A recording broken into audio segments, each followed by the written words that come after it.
This video contains images and content generated or assisted by artificial intelligence. She didn't scream. She didn't cause a scene. She didn't even ask for a manager. When the gate agent sneered at her cheap hoodie and pointed a trembling finger toward the back of the line, telling the owner of the airline to know her place, Alara Vance simply pulled out her phone. One silent text message later, the engines of Flight 404 shut down, the pilot walked off the plane, and the entire terminal went dead silent. You're about to hear the true story of the most expensive mistake in aviation history, and the brutal, instant karma that followed. Don't look away. The automatic sliding doors of JFK Terminal 4 hissed open, letting in a gust of biting November wind that swirled around Alara Vance's ankles. She adjusted the oversized charcoal grey cashmere hoodie she was wearing, pulling the hood up slightly to shield her face from the harsh, fluorescent glare of the departure hall. To the untrained eye, Alara looked like an exhausted college student, or perhaps an off-duty backup dancer, comfortable, nondescript, and definitely not worth a second glance. That was exactly how she liked it.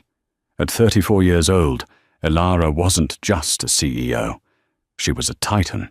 As the majority shareholder of Vance Global, a conglomerate that had quietly acquired Aura Airways 6 months ago, she was technically standing in her own living room. But today, she wasn't Alara Vance, the billionaire strategist who had just closed a $400 million renewable energy deal in downtown Manhattan. Today, she was just a woman who had been awake for 36 hours and desperately needed the lie-flat seat waiting for her in row 1A on the flight to Zurich. She checked her watch, a vintage Patek Philippe, the only hint of her true status, though it was largely hidden by her sleeve. 8:15 a.m. Boarding for Flight 404 was scheduled to begin in 10 minutes. She navigated the sea of rolling suitcases and frantic families, her eyes locked on the sanctuary of the priority access carpet. The red carpet, the lane that promised silence, efficiency, and a glass of champagne before takeoff. As she approached the gate, the crowd thickened. The economy line was already snaking back toward the food court, a chaotic jumble of impatient travelers. The priority lane, however, was sparse. Only a few people stood there, a pair of businessmen in sharp navy suits talking loudly about stocks, and a woman who looked like she had been shrink-wrapped in Chanel. This was Patricia Wellington. Patricia was the kind of woman who wore sunglasses indoors and held her Louis Vuitton carry-on like it was a shield against poverty. She was currently tapping a manicured nail against the counter, radiating an aura of supreme impatience. Alara didn't care about Patricia. She just wanted to board.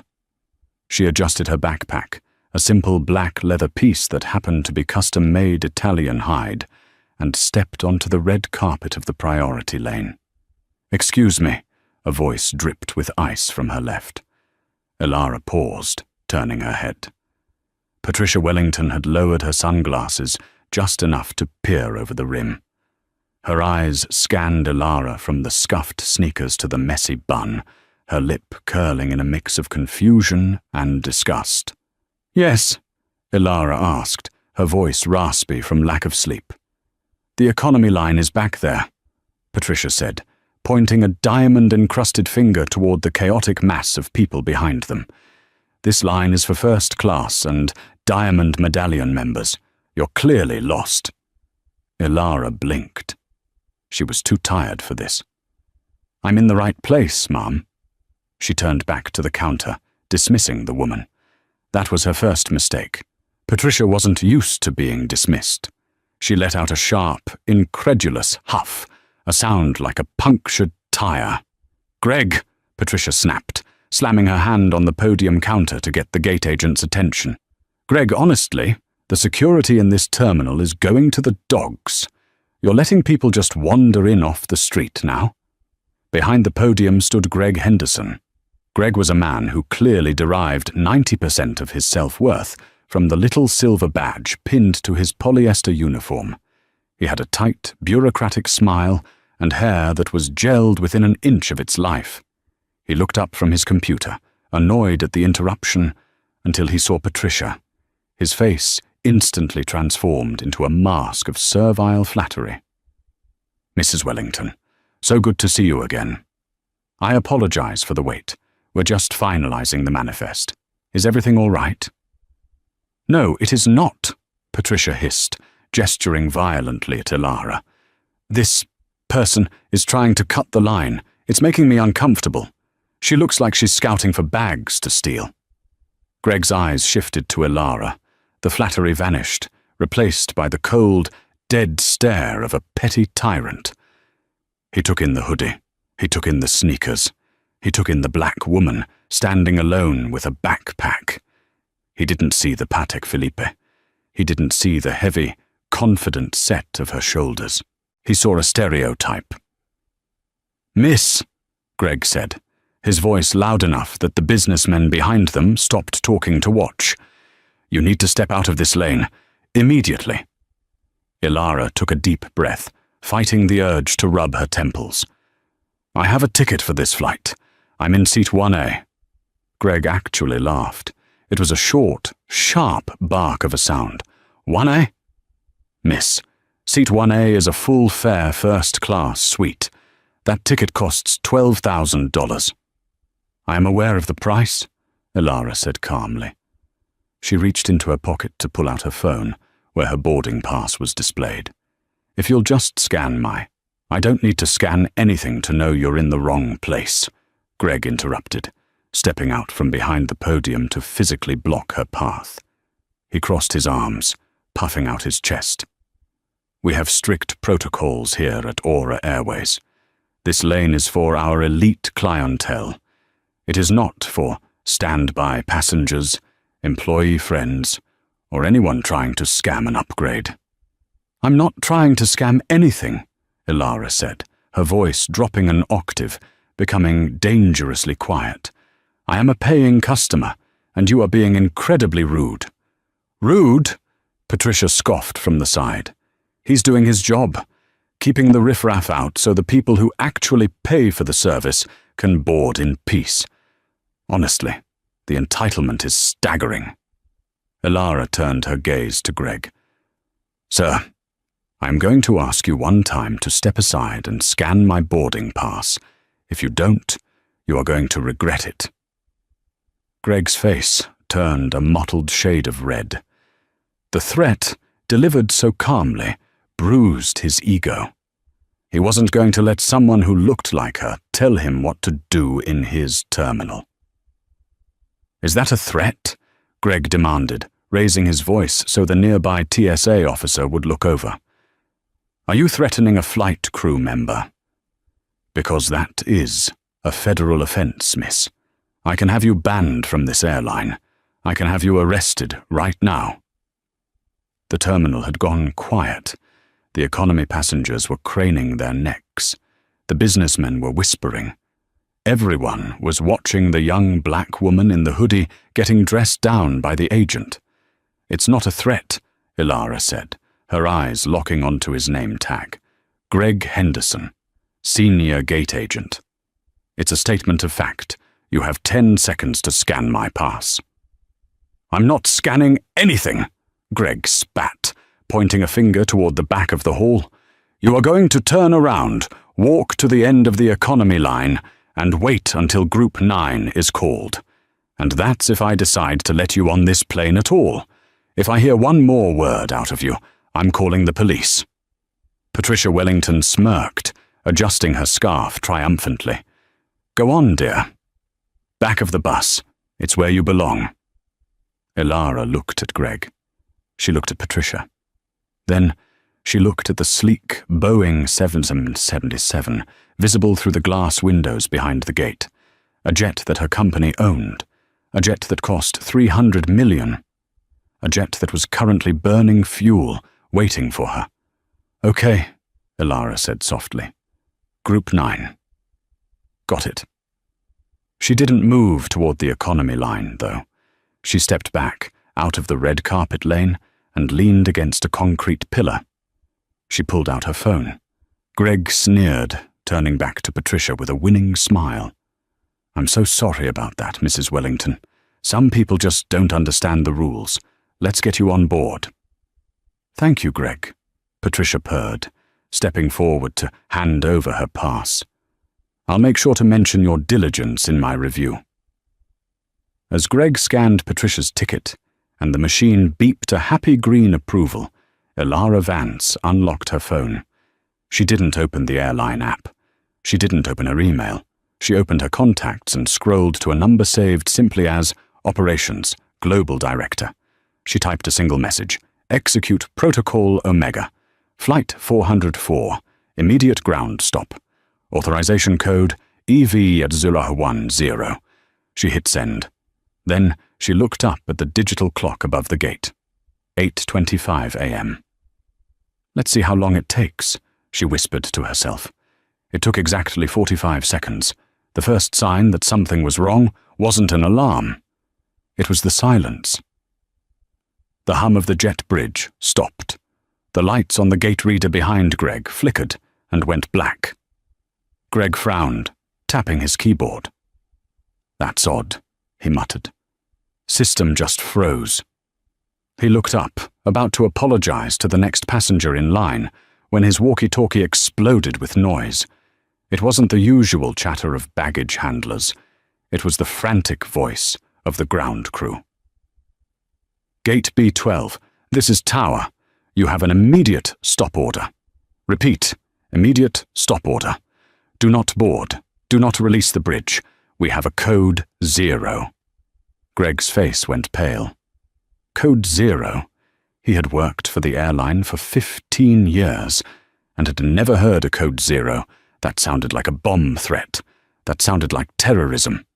"Tower, this is Henderson at B12, Greg stammered into his radio. "Say again? We are mid-boarding. What is the nature of the emergency?" The radio crackled again, but this time the voice was different. It was deeper, calmer, and terrified him much more than the tower controller. It was the voice of the captain. "Greg, this is Captain Harris."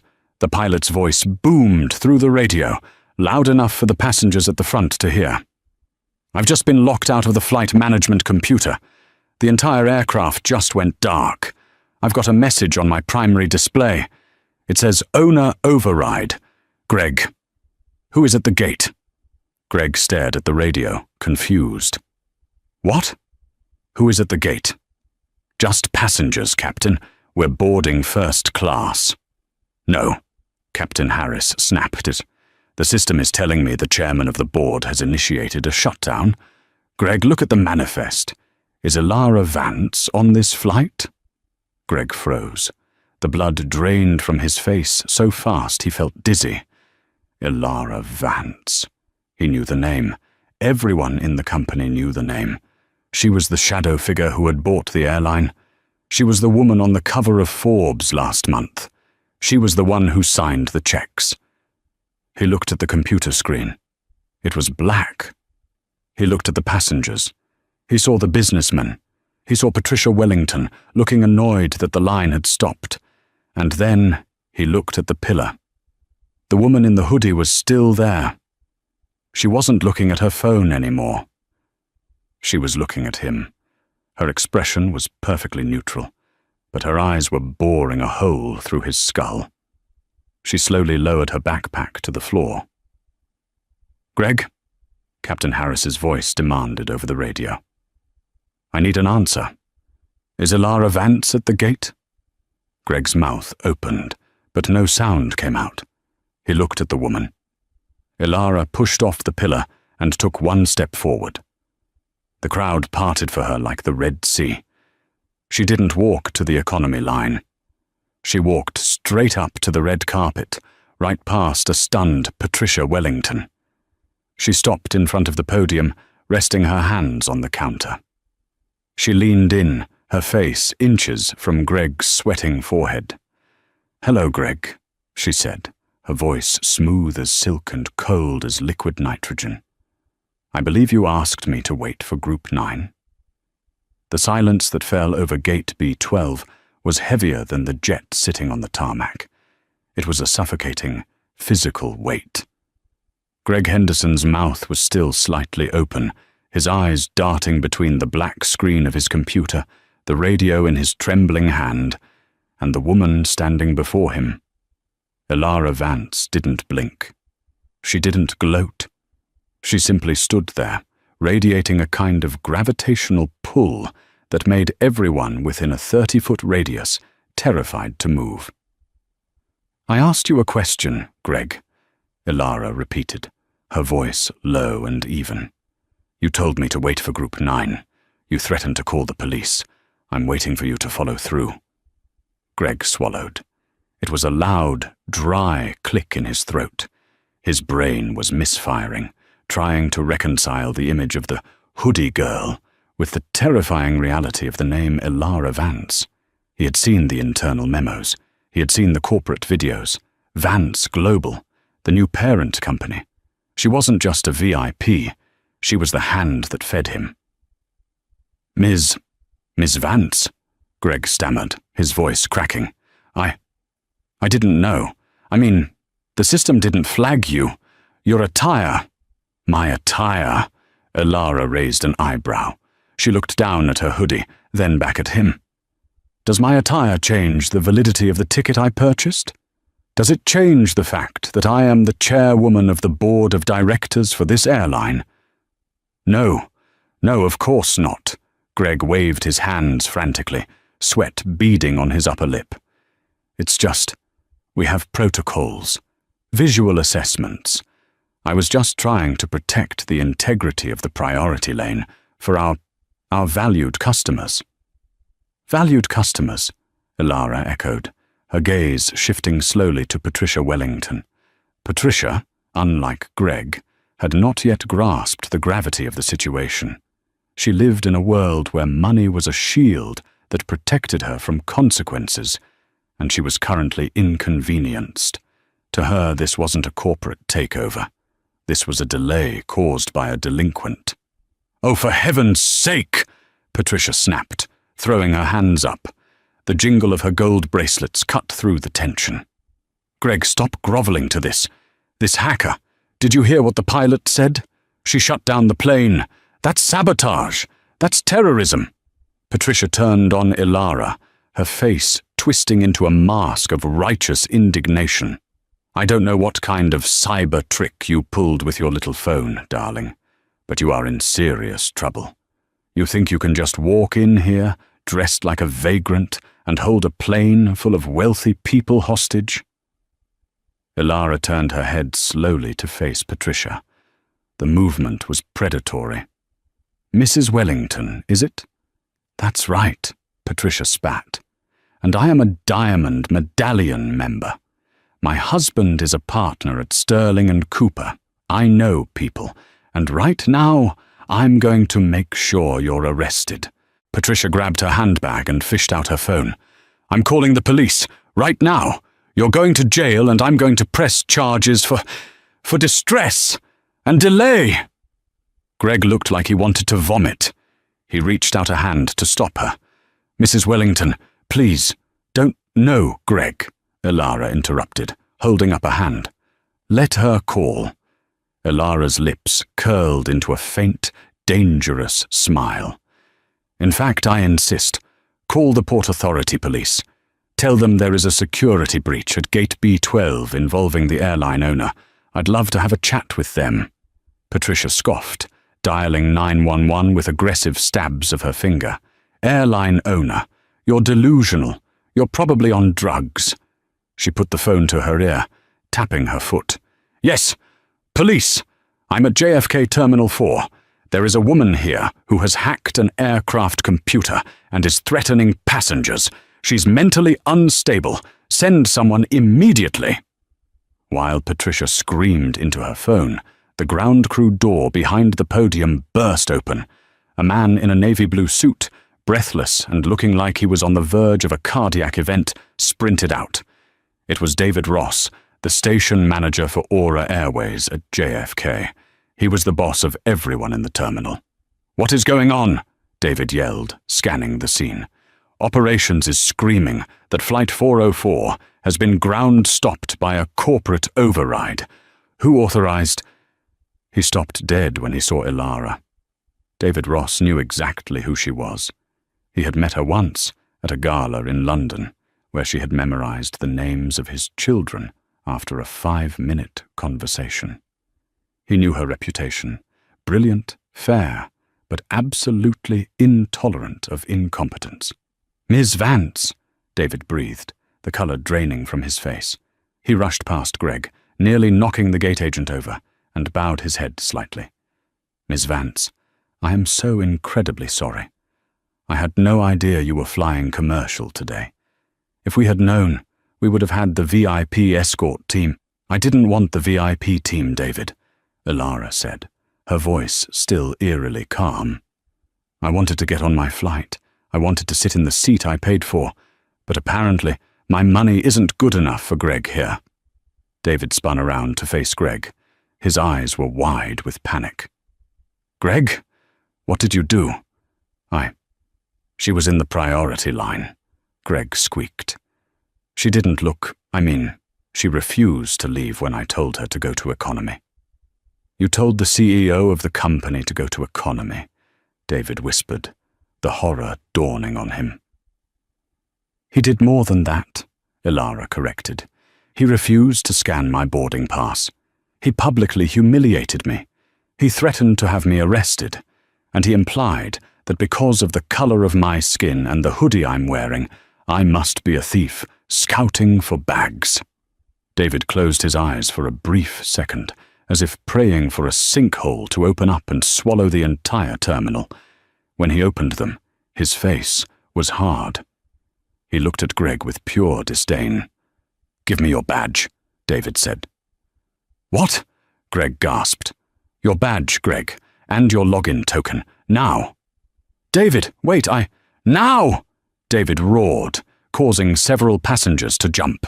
Trembling, Greg unpinned the silver wings from his shirt and placed them on the counter. He looked like a man watching his life dissolve. "But wait a minute!" Patricia Wellington stepped forward, snapping her phone shut. "You can't be serious. You're firing him for doing his job? This woman is a criminal. The police are on their way." David looked at Patricia, bewildered. "Ma'am, this woman owns the airline. She owns the plane. She owns the lease on this terminal gate. If she wants to paint the plane pink and fly it to Mars, she can." Patricia froze. She looked at Ilara, then back at David, then at the sleek jet outside. The gears in her mind were grinding, trying to process the impossibility of it. The hoodie girl was a billionaire. Well, Patricia faltered, her face flushing a deep, blotchy red.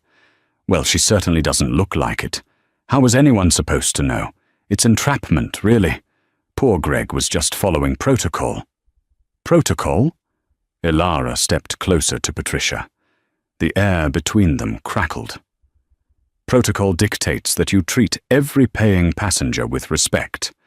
Protocol does not include profiling. Protocol does not include sneering at people because you think they are beneath you." Ilara turned to David. "David, is the flight crew deplaned?" "Captain Harris is packing up now, Miss Vance," David said. "The engines are off." "Good," Ilara said. "Cancel the flight." The gasp that went through the crowd was audible. "Cancel it?" David asked, shocked. "Ms. Vance, there are 300 passengers." "Cancel it," Ilara repeated firmly. "Flight 404 is officially scrubbed. Issue a refund to every single passenger in economy.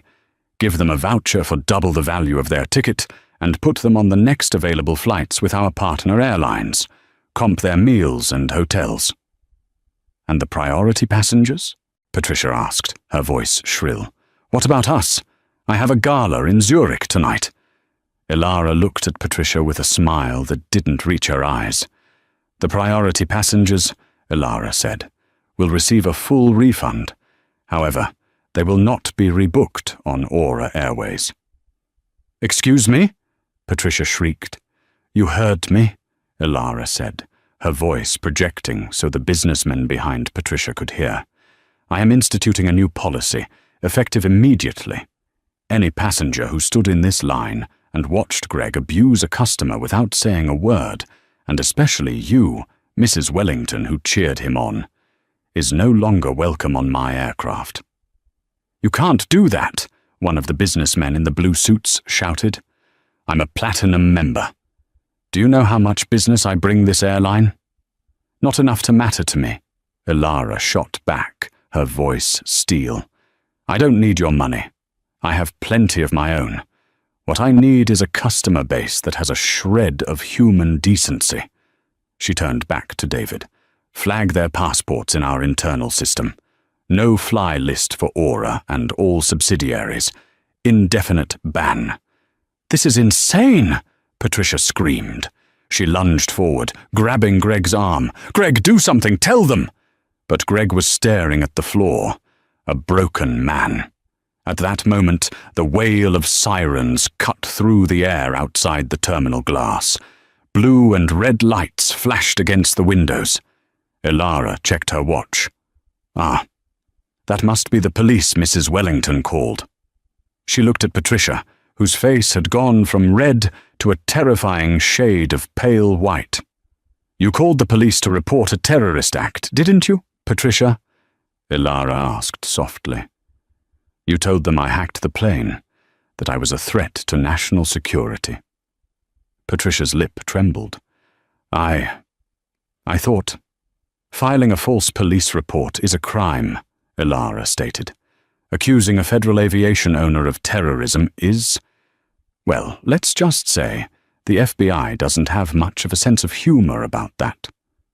Two Port Authority officers, hands resting near their holsters, jogged through the automatic doors, scanning the crowd. "Who called 911? One of the officers barked. "We have a report of a hijacking in progress." The crowd parted instantly, leaving Ilara, David, Greg, and Patricia standing in the center of the circle. Ilara stepped forward. She looked like a queen, despite the sneakers. "Officers," she said calmly, "there is no hijacking. I am Ilara Vance, owner of this airline. I authorized a ground stop for safety protocols." The officer frowned, looking at David. David nodded vigorously. "She's the owner, officer. It's an internal corporate matter." The officer relaxed slightly, but his partner narrowed his eyes. "We got a call about a cyber attack and a mentally unstable woman threatening passengers." "Who made that call?"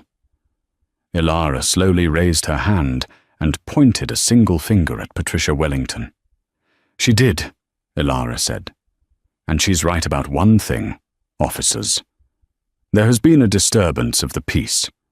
I'd like to file a formal complaint against that woman for harassment and making a false report of terrorism." Patricia let out a strangled sob. "No, I didn't. It was a mistake." "Officer," Ilara continued, her voice hard, "she caused a panic in a federal transportation hub. She wasted your resources, and she has been verbally assaulting me for 20 minutes. The officers turned to Patricia. The first-class snobbery evaporated, replaced by the primal fear of a woman who realized her Chanel bag couldn't save her from handcuffs. "Ma'am," the officer said, stepping toward Patricia, "we need to see your ID." I am Patricia Wellington," she stammered, backing away. "My husband is—" "I don't care who your husband is," the officer snapped, pulling out his notepad. "You called in a fake hijacking. Do you have any idea the level of response you just triggered? We have SWAT rolling on the tarmac right now." Patricia's knees gave out. She grabbed the counter for support. Ilara leaned in close to Greg, who was still standing there, badgeless and terrified. "Watch closely, Greg," she whispered. "This is what happens when you judge a book by its cover. The story ends badly for you." Ilara turned to David. "David, handle the police. Make sure the security footage of this entire interaction is pulled and sent to my legal team. I want everything documented. Greg's sneer, Mrs. Wellington's accusations, all of it." "Yes, Miss Vance," David said. "And what about you? The flight is cancelled." Elara looked at the empty jetway. She was exhausted. Her bones ached, but she felt a fire in her chest that she hadn't felt in years. "I'm not going to Zurich today," she said. "I have some work to do here. I want a full audit of the JFK ground staff. I want to know exactly how deep this rot goes. If Greg felt comfortable acting like this, he wasn't the only one." She hoisted her backpack onto her shoulder. "Get me a conference room," she ordered, "and get HR on the phone. We're going to clean house." As Elara turned to walk away, she didn't look back at the officers questioning a weeping Patricia, or at Greg, who had sunk into the chair behind the podium with his head in his hands. But as she walked past the long line of economy passengers, the people Greg had sneered at, the people who had watched the whole thing, something happened. It started with one person, a young man in a worn denim jacket. He started clapping. Then the woman next to him joined in. Then the family behind them. Within seconds, the entire terminal erupted in applause. It wasn't polite golf claps. It was a roar of approval, a thunderous cheer for the woman in the hoodie who had just leveled the playing field. Elara kept walking, keeping her face neutral. But for the first time that day, the corner of her mouth twitched upward. She had missed her flight. She had lost a massive contract meeting in Zurich. It would cost her millions. Worth it, she thought. But the story wasn't over.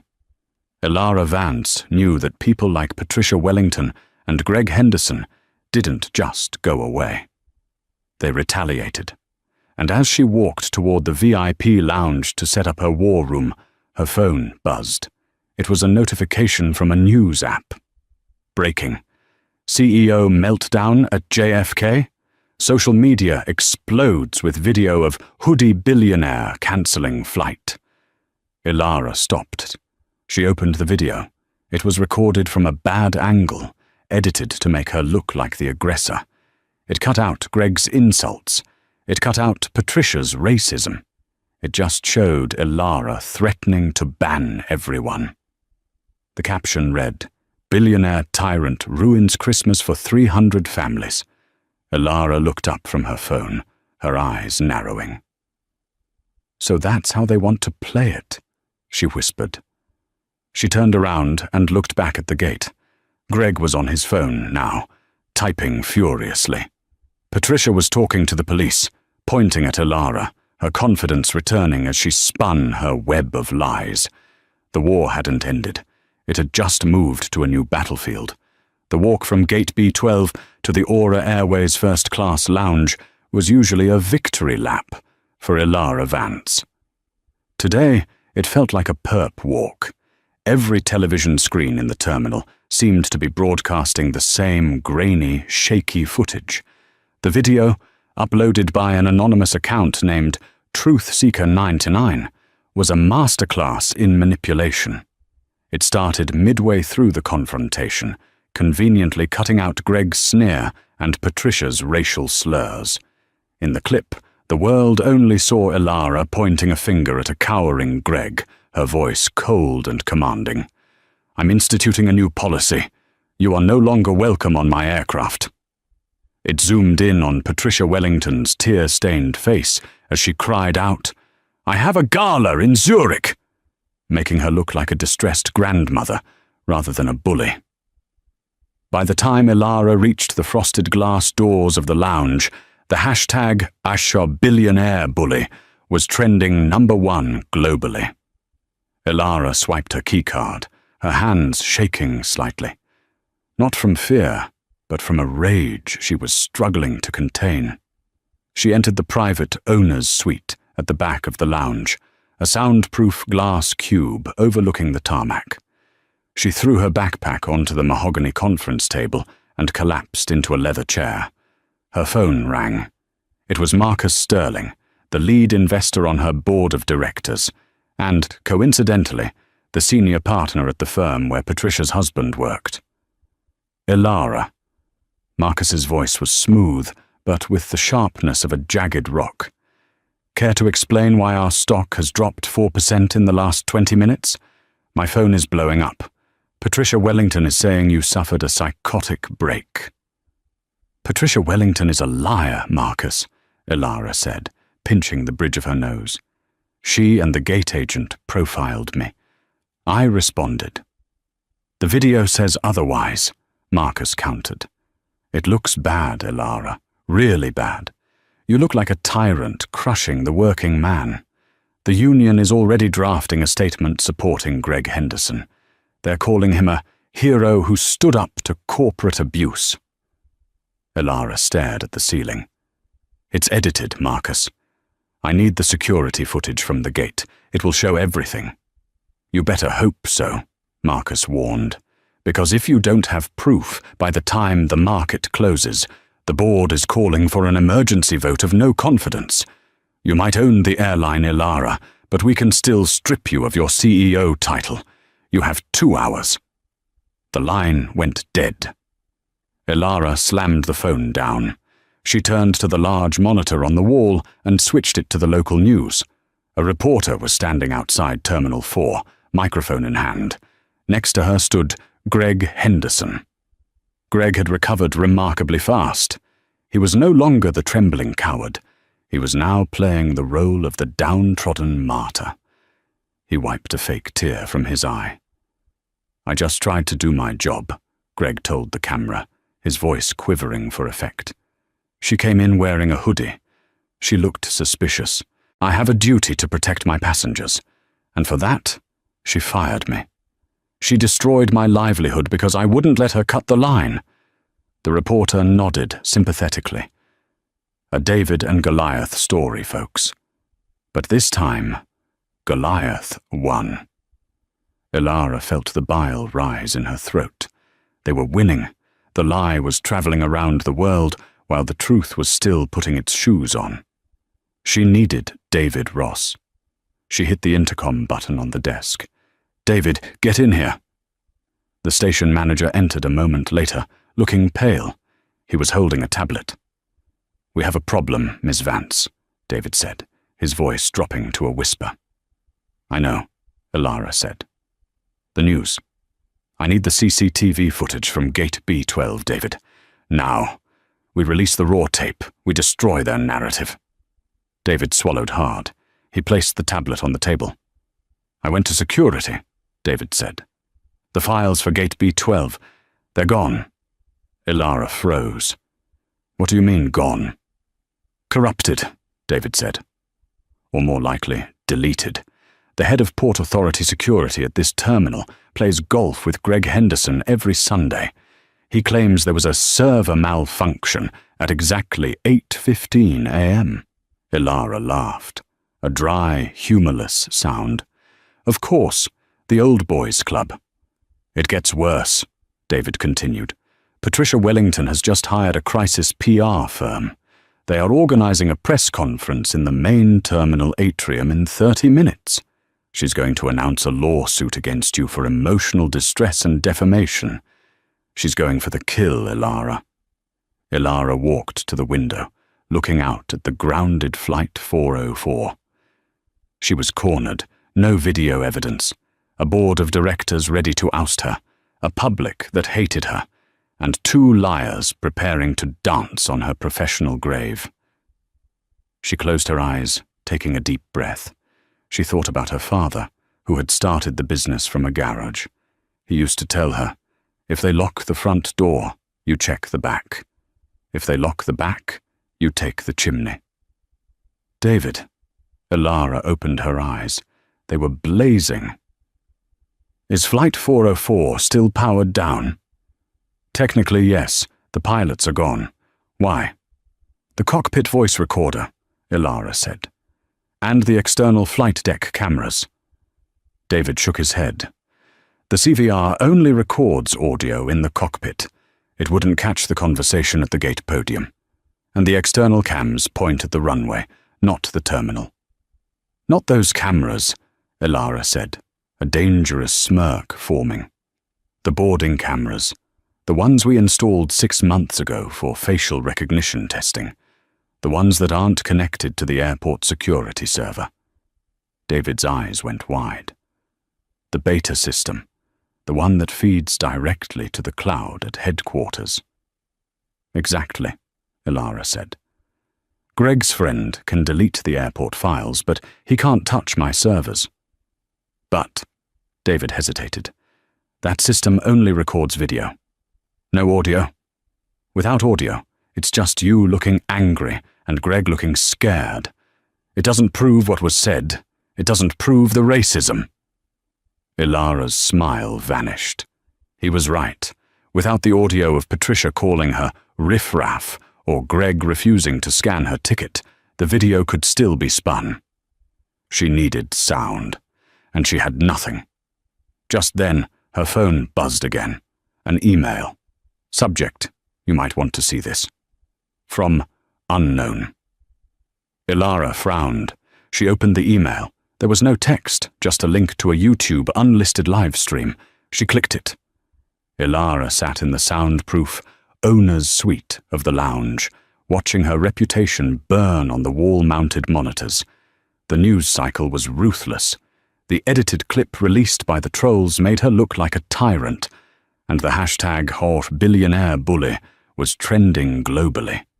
The board had given her 2 hours to resign before they ousted her. She was cornered, out of options, and running out of time. Then her phone buzzed with an email. Subject: "You might want to see this." From J. Martinez Vlogs. Ilara clicked the link. It wasn't grainy security footage. It was a video shot from a smartphone held at waist height, the perspective of someone sitting on the floor in the economy line. The angle was low, but the audio was crystal clear. "The economy line is back there. You're clearly lost," Patricia's voice rang out, dripping with disdain. Then came Greg's sneer, loud and arrogant. "I don't need to scan anything, scouting for bags to steal." It was all there. Every racial slur, every insult, every threat. The video panned to show Ilara standing calmly while they berated her. The sender was Javier Martinez, the young man in the denim jacket who had started the slow clap at the gate. "David!" Ilara shouted. The station manager rushed in, looking pale. "Find Javier Martinez. He's in the terminal waiting for a voucher.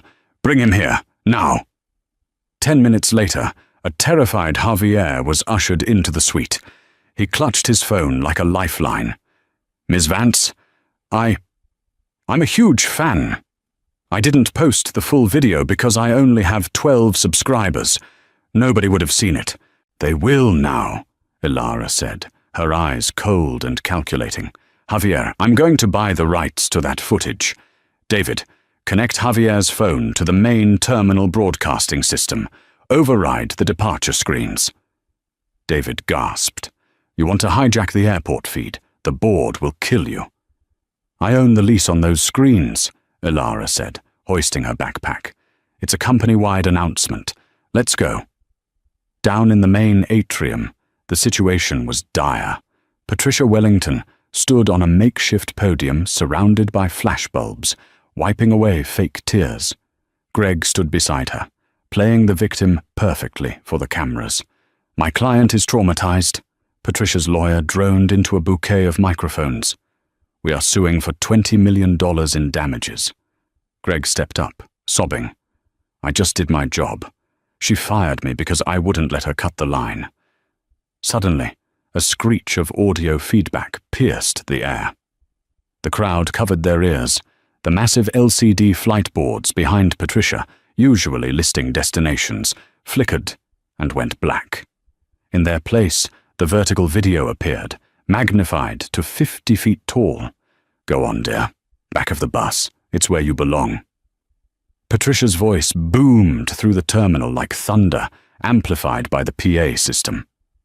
On the podium, she froze. The video continued, playing Greg's accusation about stealing bags for the entire airport to hear. The crowd's sympathy evaporated instantly, replaced by a collective gasp of shock.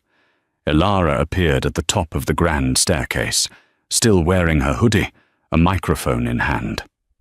"Excuse me," her voice echoed over the speakers. Patricia spun around, looking like a deer in headlights.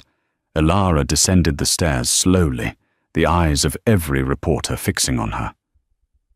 "I believe you just told the press you don't see color, Mrs. Wellington." She pointed to the giant screen where the video looped Patricia's insults. "That video is the truth, and Greg didn't just do his job. He violated 3 federal anti-discrimination laws in under 2 minutes. Elara stopped in front of the cameras, looking directly at the cowering Greg. "You said you have kids to feed, Greg? You should have thought about them before you treated a human being like garbage. You will never work in aviation again."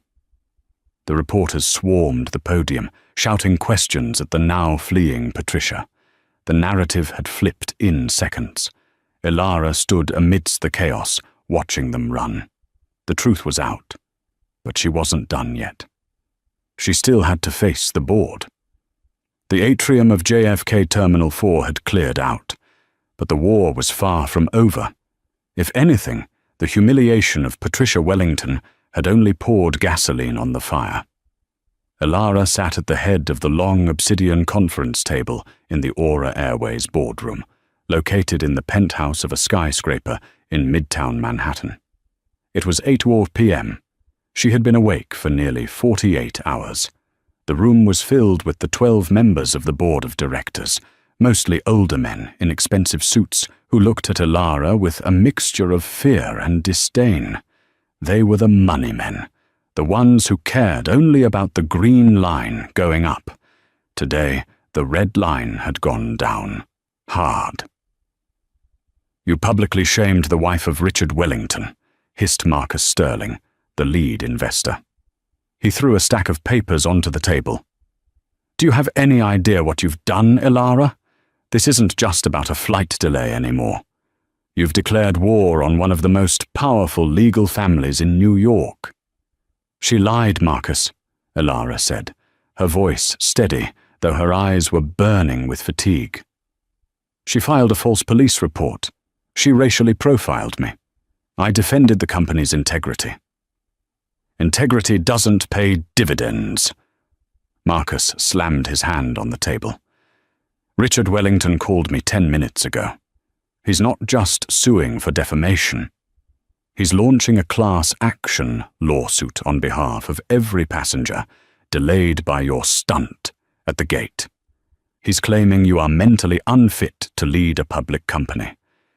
He's going to bury us in litigation until the stock hits 0. Elara looked around the room. The faces were stony. They were scared. The Wellingtons were social royalty, and Elara was the disruptor who hadn't learned her place. "So what do you suggest?" Elara asked. "I apologize. I let them win." "You settle," Marcus said coldly. "Richard has offered a deal. You issue a public apology to Patricia. You reinstate Greg Henderson with back pay. You resign as CEO and move to a non-executive chairman role. In exchange, they drop the lawsuits." The silence in the room was deafening. They wanted her head on a platter. Elara stood up. She walked to the window, looking out at the city lights. "Greg Henderson humiliated a paying customer," Elara said softly. "Patricia Wellington tried to have me arrested for existing. And you want me to apologize to them?" "We want to save the company," Marcus said. "You have 24 hours to sign the settlement, Elara. If you don't, the board will vote to remove you for cause. Gross negligence causing reputational damage. We have the votes?" Elara turned around. She smiled, but it was a terrifying thing. "You think you have the votes, Marcus?" she asked. "Then you better count again, because I'm not resigning, and I'm definitely not apologizing." "Then you're finished," Marcus spat. Ilara grabbed her backpack. We'll see. Meeting adjourned. She walked out of the boardroom with her head high, but inside she was spiraling. She knew Marcus wasn't bluffing. Richard Wellington was a shark. He would tear her life apart, piece by piece. She needed air. She needed to think. She took the elevator down to the lobby and walked out into the cold night air. A black town car was waiting for her, but she waved it away. She started walking down Fifth Avenue, her hoodie pulled up. Her phone buzzed. It was a text from an unknown number. Meet me at the 24-hour diner on 42nd and 8th. Come alone. I know something about Greg Henderson. Ilara stared at the screen. It could be a trap. It could be a reporter. But she had no other cards to play. She hailed a taxi. 42nd and 8th. Step on it. Ilara stormed out of the boardroom, the threat of the board's vote hanging over her head like a guillotine. Marcus Sterling had given her 24 hours to resign or face total destruction. She needed a miracle. Her phone buzzed in her pocket, a text from an unknown number. Meet me at the diner on 42nd and 8th. Come alone. I have dirt on Henderson. Ilara arrived to find the diner nearly empty. In the back booth, huddled over a cup of black coffee, sat Captain Harris, the pilot of the grounded Flight 404. Captain. Ilara slid into the seat opposite him. I thought you'd be halfway to Zurich on a partner flight. I don't fly for thieves, Harris grunted, his voice gravelly. He looked tired. And I don't let good people get fired for bad reasons. He reached into his leather jacket and slid a crumpled piece of thermal paper across the greasy table. Ilara picked it up. It was the weight and balance load sheet, the official manifest for the cancelled flight. Look at seat 1B, Harris pointed. Patricia Wellington, occupied. Now look at the payment code at the bottom. Ilara squinted at the tiny print. Override auth. GH spend for. GH is Greg Henderson, she whispered. What is spend for? It's a non-revenue positive space code, Harris explained, his voice low. It's meant for employees flying for emergency duty.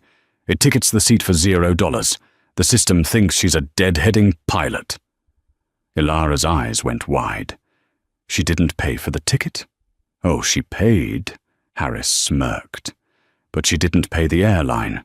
Greg drives a Porsche on a $60,000 salary, Ilara. He sells premium seats for cash under the table, pockets the money, and uses the employee override code to get them on board.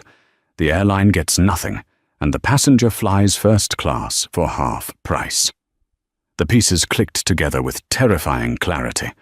Patricia wasn't just an entitled snob, she was an accomplice to corporate embezzlement, and her husband, Richard, was leading a lawsuit against the very company his wife was defrauding. This is it, Ilara breathed, clutching the paper. This is the smoking gun. There's more, Harris added. If you check the logs, I bet you'll find she's been flying non-rev for years. Ilara stood up, her fatigue replaced by a cold, burning adrenaline. She shook Harris's hand. Captain, get some rest. You're going to have your pick of routes when this is over. She stepped out into the cold New York night and dialed David Ross immediately. Wake up the IT forensics team, she ordered, her voice cutting through the wind. I need a search for every instance of code GH-SPEND 0044 from the last 5 years. We're about to find millions in stolen revenue. And David? She added, a predator's smile forming. Call Marcus. Tell him I'm ready to negotiate. Tell him to bring the Wellingtons tomorrow morning. I'm not going to surrender. I'm going to bury them. The morning sun sliced through the Vance Global boardroom, but the atmosphere inside was toxic. Richard Wellington threw a leather binder onto the obsidian table with a heavy thud. Beside him, Patricia sat like an ice queen, while Greg Henderson fidgeted nervously in the corner.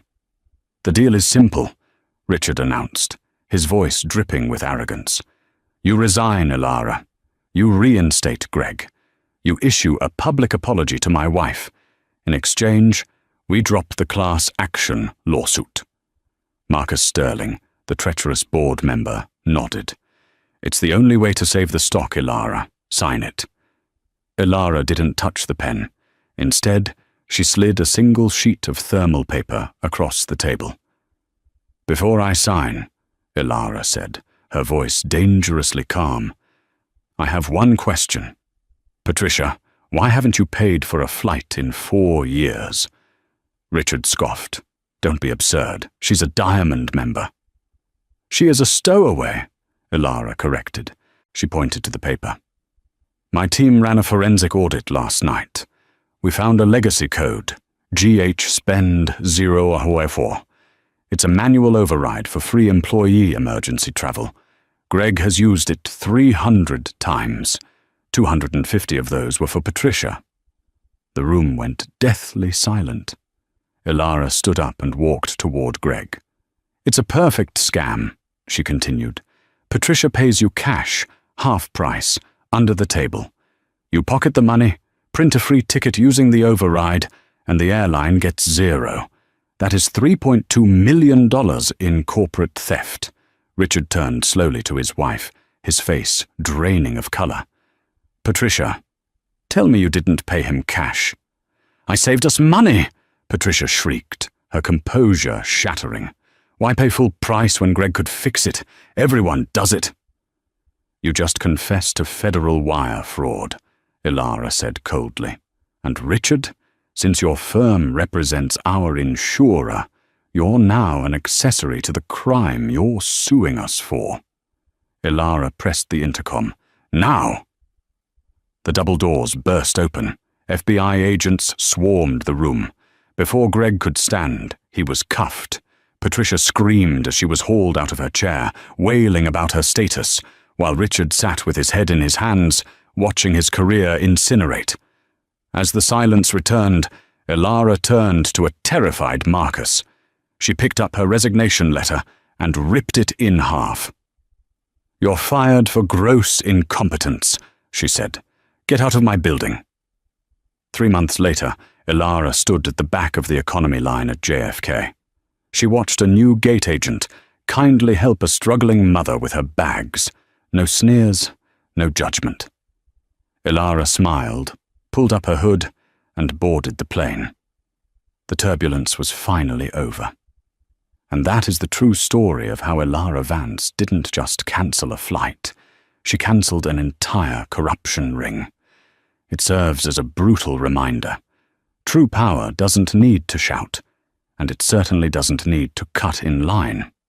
Patricia Wellington and Greg Henderson learned the hard way that when you judge someone by their appearance, you might just be insulting the person who signs your paycheck. What do you think? Was Ilara's revenge too harsh, or did they get exactly what they deserved? Let me know in the comments below. I read every single one. And if you enjoyed this story of instant karma, please hit that like button, share this video with a friend who hates entitled people, and don't forget to subscribe and ring the bell so you never miss a story. Thanks for watching, and remember, be kind, because you never know who you're talking to.